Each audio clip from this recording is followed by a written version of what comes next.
The mountain had never asked Elias Crowe for love, only endurance. For nearly 40 years he had given it exactly that. He lived alone in a small cabin he built with his own hands, where pine trees stood close like silent guards, and winter stayed longer than it should. The snow came early, the wind cut deep, and the cold taught him one simple rule. Warmth was earned, not expected. Down in the valley, people called him the mountain man. They said his shoulders were shaped by axes and storms, and his voice was so quiet because he had no one to speak to. Most folks treated him like the ridges above, solid, distant, and hard to reach. They did not wonder much about his heart. If they did, they assumed it was as tough as the granite under his boots. Elijah did not argue with any of it.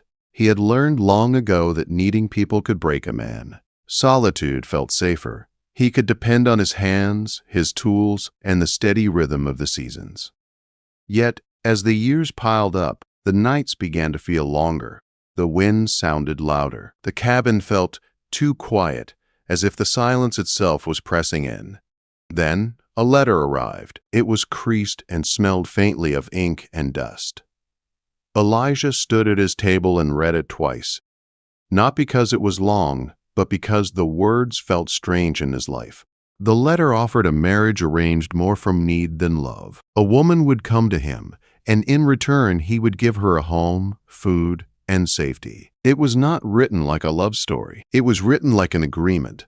Elijah accepted it with the same calm he gave a coming storm. He told himself it made sense. Loneliness had started to echo louder than the wind at night, and maybe a woman under his roof would quiet that sound. He did not tell himself to hope. Hope was a dangerous thing. It could make a man careless. The letter described the woman in a few plain lines. She was widowed, quiet, used to hardship, willing to come to the mountains for a life that promised little softness. Elijah folded the paper and placed it in the pocket of his wool coat. He told himself the arrangement would be fair, even if it was never warm. On the morning she was supposed to arrive, the mountain woke under a pale sky. Frost clung to the edges of the world like thin glass. Elijah stood outside his cabin longer than usual, listening for a sound he had not listened for in years, another human presence. He told himself not to expect much, not to imagine laughter in the cabin or long talks by the fire. Expectation became disappointment, and disappointment had no place in a life built on survival. Still, his eyes kept returning to the narrow trail that cut through the trees. When the wagon finally appeared, it looked too small for such a long journey. It moved slowly, wheels crunching over frozen ground. Elijah stayed still as it came closer, as if any movement might invite a feeling he did not understand. Then the woman stepped down. She was not what he expected. She was slight, but she stood steady on the uneven trail. Her dress was worn but clean. Her dark hair was pinned neatly, even after the rough ride. When she lifted her eyes to meet his, there was no fear in them, only calm, like she had already made peace with the life ahead. That calm unsettled him. She introduced herself simply. Her voice was soft but sure, and she thanked him for meeting her as if it was kindness, not obligation. Elijah nodded, but the words stuck in his throat. He was used to speaking to the mountain, to the wind, to himself. Speaking to a person felt like using a muscle he had not touched in years. He took her bag without thinking, and they started toward the cabin. Elijah began explaining mountain life, the way a man explains weather, where the water was drawn, how the fire was kept, which trails were safe, and which could turn deadly without warning. He spoke in short, careful sentences, trying to keep his tone plain. She listened without interrupting. Not once did she question him or complain. She took in each detail like it mattered, like she meant to stay. Inside the cabin, the fire crackled low. The space was tidy but bare, built for function, not comfort. Elijah set her bag near the wall and pointed to a small room off the main space. He said it would be hers. He told her in a steady voice that he expected no more from her than shared work and shared space. No romance, no sweet promises, no illusions. He did not look at her when he said it. He feared he might see disappointment and feel responsible for it. But she surprised him. She smiled, not brightly and not foolishly, but with a quiet understanding that settled into the room like warmth. She told him she had not come seeking a fairy tale. She had come for a place to belong and for a man who kept his word. Those words stayed with him longer than they should have. That night, the mountain darkened early. The wind pressed against the cabin walls. Elijah lay in his bed and listened to unfamiliar sounds. Soft footsteps, the careful closing of a door, the steady rhythm of another person breathing under his roof. He expected the feeling to annoy him, to make him restless. Instead, something else happened. For the first time in years, the silence did not feel empty. Days followed with a cautious rhythm, like two strangers learning how to share the same trail without stepping on each other's feet. Elijah watched her quietly. He expected awkwardness, mistakes, fear. But she moved through the cabin as if she had lived hard enough to know how to adapt. She learned the stove quickly. She treated his tools with respect. When she asked questions, they were thoughtful, not doubtful. And when she spoke about her past, she did so without bitterness. She acknowledged loss like a fact, not a wound. She wanted to show the world. Elijah told himself not to look for more, not to read meaning into small things, not to notice how she left a mug warming near the fire for him when he came back from the cold, not to notice how she saw his injured shoulder stiffen and adjusted the heavier work without saying a word. Because this marriage was not meant to change him. It was meant to endure. Yet change came anyway, quiet as snow falling in the night. It came so softly he did not see it until the morning when the world looked different, and he could not explain why. Elijah found himself lingering at the table longer than usual, listening when she spoke. He noticed the softness in her laughter when something small amused her. He noticed the strength in her silence when words were not needed. One evening, a storm howled outside and the fire burned low. She looked at him and asked about the scar along his jaw. Not like she wanted to pry, but like she wanted to understand. The memory rose in him before he could push it down. And to his own surprise, he started talking. He told her a story he had never told anyone. His voice was rough, his words slow, and something deep in his chest felt tight as he spoke. She did not flinch. She did not try to fix what could not be fixed. She just listened, steady and quiet. When he finished, she thanked him for trusting her. That simple sentence hit him harder than it should have. It made him feel something he had forgotten how to hold: warmth. Spring did not arrive all at once on the mountain. It came slow, like it was not sure it was welcome. Snow still clung to the shaded places, hiding in the cracks between rocks and trees, but the air softened day by day. Mornings carried a thin light that did not cut as sharp as before. Elias Crowe noticed the change most in himself. He woke before dawn and lay still, listening.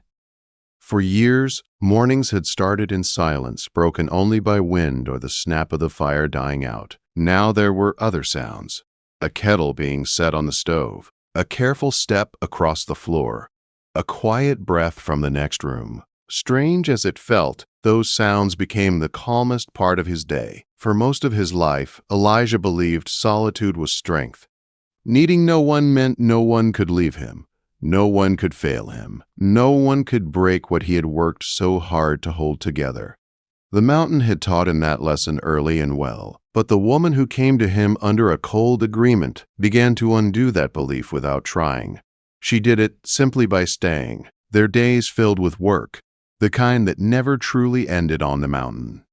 They repaired a fence winter storms had beaten down. They cleared heavy branches from the trail where snow had snapped old trees. They turned soil for a small garden in the one place sunlight lingered longest. Elijah worked as he always had, steady and quiet. But now he was not alone. He watched her hands as she worked. They were capable hands, quick and careful. She did not rush, but she did not waste time. There was a gentleness in the way she handled even rough tasks, like she respected the land rather than fought it. The more Elijah noticed, the more something stirred inside him. It was not only admiration, it was fear. Admiration pulled a man closer. Fear warned him what closeness could cost. She spoke more now, still not much, but enough to fill the space between them. She pointed out how the fog settled low over the trees in the morning. She mentioned how the creek sounded different when the ice broke. Once, while they stood near the cabin watching clouds move slow across the sky, she said softly that it must have been lonely for him all those years. She did not say it like blame. She said it like truth. The words tightened his chest. No one had ever named his loneliness out loud. People in the valley had called him strong. They called him wild. They called him hard. No one asked what it did to a man to spend decades speaking only to the wind. Elijah said nothing. He did not trust his voice with that truth yet. He tried to keep distance. He reminded himself the marriage had begun out of need and should remain practical. But practicality failed when he noticed small changes in the cabin. The table was set for two even on days he spoke little. His coat was hung closer to the fire so it would dry faster. A second blanket appeared on his chair without a word. These were not grand acts, but they carried the weight of care, and care softened places he had kept frozen for years. The turning moment came on a day that should have been ordinary. Elijah went farther down the trail than usual to check his traps. Snow had melted enough to turn the ground slick, and patches of mud hid under thin sheets of ice. He stepped wrong near a place he had crossed 100 times before. His boots slid. His body twisted. He fell hard against a hidden rock. Pain shot through him, sharp and sudden. His breath left him in a harsh gasp. His shoulder burned, and warm blood spread under his shirt. He lay there, staring up at the branches above, the sky broken into pieces by needles of pine. Fear rose in him, raw and unfamiliar. Not fear of death, fear of leaving her alone. He forced himself up, teeth clenched, every movement dragging pain through his body. Each step back toward the cabin felt like fire under his skin. When he finally reached the door, his strength gave out. He collapsed in the doorway like a man twice his age. She was there in an instant. The sound she made was not a scream. It was a broken gasp, like something inside her tore open. Then she moved with calm purpose. She pulled him inside, laid him down, and went to work like she had done this before. She cleaned the wound. She pressed cloth against the blood. She did her best to set his shoulder. Her hands were steady even while fear shone in her eyes. Elijah drifted in and out of darkness. Between the waves, he felt her presence close. He heard her voice, soft but firm, telling him to stay still, telling him he was not allowed to leave her with this mess of a man. The words should have angered him. Instead, they made him feel wanted. When he woke later, the pain settled into a deep ache. The cabin was dim. The fire burned low. She sat nearby, hands clasped tight, eyes red from worry. She looked up the moment he stirred, like she had not let herself rest at all.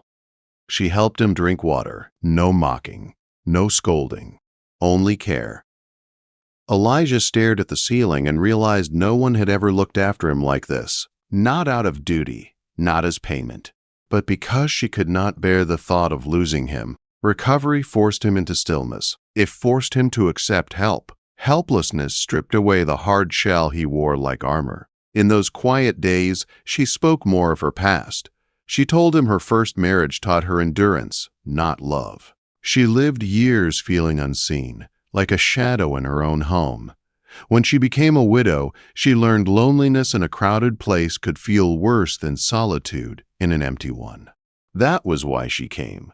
Not because she expected happiness, but because she wanted honesty. A life where silence was real, not fake. Elijah listened, his chest tight. He confessed in a rough voice that he never expected her to change anything. He prepared for shared space, not shared life. He planned for survival, not connection. She looked at him calm and firm and told him she did not come to be endured. She came to belong. Those words demanded a choice. And Elijah had built his life avoiding choices that involved other people. As his strength returned, spring fully claimed the mountain. Wildflowers pushed through thawed soil. Birds returned to the trees. The air smelled of wet earth and promise. With the land waking up, their bond deepened. They laughed sometimes, surprised by the sound. Elijah began to imagine a future that was more than survival.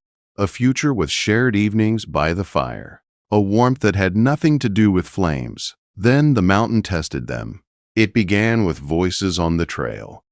Elijah stepped outside and saw movement between the trees. Men from the valley climbed toward the cabin, carrying bags and papers, wearing expressions that did not belong here. Old instincts surged in him fast. Protect. Push away. Stand alone. He told her he would handle it. He told her to consider leaving before things turned dangerous. The hurt in her eyes cut deeper than his injury. Before she could answer, the men reached the clearing. The leader lifted a folded document like a weapon. He said the land was no longer Elijah's. A railroad wanted a route through the mountain. The valley decided Elijah's claim was not valid. The cabin was his life. Every board cut by his hands. Every winter survived here. Elijah told them to leave. They did not move. The leader warned they would return with more men if Elijah did not come down to sign. Elijah turned to tell her to pack, to go somewhere safe. She stepped beside him instead. She did not hide. She stood close enough that he felt her strength. She asked one simple question. Where was their proof? The leader dismissed her. She did not move. For the first time, Elijah felt relief standing with someone instead of alone. The men left with threats, but they left fear behind. That night, the cabin felt tight. Elijah stared at the table, trying to fight papers with no voice. He said he would handle it alone. She laid old documents in front of him and told him the truth needed a voice. He told her to leave again. The hurt returned. She asked if pushing people away was how he handled fear. Elijah realized he stood where he always had, back against the world, alone.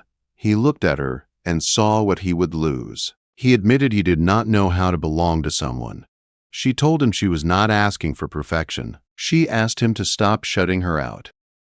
Elijah nodded. The next morning they went down the mountain together. The valley watched. Elijah felt small among people, but she walked steady beside him. Inside the office, lies began to crack under questions. An older man remembered Elijah's filing. Pressure grew. Truth surfaced. The threat broke. They left the office together. Outside, Elijah stopped and looked at her. He said he was glad she stayed. She said she never wanted to leave. They climbed back up the mountain together. The trail felt different now. When they reached the cabin, Elijah saw it clearly for the first time. It was not just shelter. It was home. Summer settled over the mountain like a quiet promise. The days grew longer, and the sunlight reached places it never had before. The cabin no longer felt like a shelter pressed against the world. It felt open, alive, as if it was breathing along with the land around it. Elias Crowe felt the change every morning when he stepped outside. The air was warmer. The wind no longer cut through him like a blade. And when he turned back toward the cabin, he no longer saw just a building of wood and stone. He saw a place where someone waited. The land dispute did not vanish overnight. The valley office sent letters. Men talked. Rumors moved faster than truth. But the threat no longer held the same power. Elijah had faced it. He had spoken, and he had not done it alone. That mattered more than he could explain. The woman stayed steady through it all. She did not press him. She did not celebrate too early. She simply lived beside him, sharing the work and the quiet, trusting that what they had built together would hold. And it did. The garden they planted began to grow. Green shoots pushed through the soil, fragile but stubborn. Elijah watched them with a strange sense of pride. He had always believed strength meant standing against the world. Now he saw strength in tending something living, something that needed care. Evenings became his favorite time of day. They sat outside the cabin when the light softened, watching the sky change color. Sometimes they spoke, sometimes they did not. The silence between them no longer felt empty. It felt full, like a shared understanding that did not need words. Elijah noticed how easily her presence fit into his life now. The rhythm of their days felt natural, not forced. He found himself reaching for her without thinking, handing her tools, asking her thoughts, listening when she spoke. Trust had settled between them slowly, like deep roots taking hold. One night as they sat near the fire, Elijah realized something that made his chest tighten. He could not imagine the cabin without her anymore. The thought did not bring fear. It brought clarity. He had built his life to survive alone. Now he wanted to live it with someone. The realization did not come with grand words or sudden gestures. It came quietly, the way most true things did in his life. He looked at her across the firelight and saw, not obligation, not agreement, but choice. She was here because she wanted to be, and so was he. He spoke that night in a voice that still carried rough edges, but held honesty. He told her he had never planned for love. He told her he thought needing someone was weakness. He admitted he had been wrong. She listened the same way she always had, steady and open. When he finished, she told him she never came to change him. She came to stand beside him. She said love did not mean taking away his strength. It meant sharing it. Elijah felt something settle deep inside him, like a long-held weight finally laid down. The land issue returned one last time at the end of summer. Another letter arrived, formal and cold. Elijah read it slowly, then folded it and set it aside. He no longer felt that old fear twist in his gut. He knew who he was. He knew what he had built. And he knew who he stood with. They went down to the valley together again. This time, Elijah walked with his head up. He spoke clearly. Others listened. The claim was settled. The mountain was his. When they returned home, Elijah stood in the clearing and let the quiet sink in. The trees, the wind, the cabin. All of it felt different now, not because it had changed, but because he had. As autumn approached, the mountain prepared for another winter. Elijah stocked wood and supplies as he always had, but the work felt lighter. He was not preparing for isolation anymore. He was preparing for shared nights, shared warmth, shared life. On the first cold evening of the season, they sat together by the fire. Snow had not fallen yet, but the air hinted it would soon.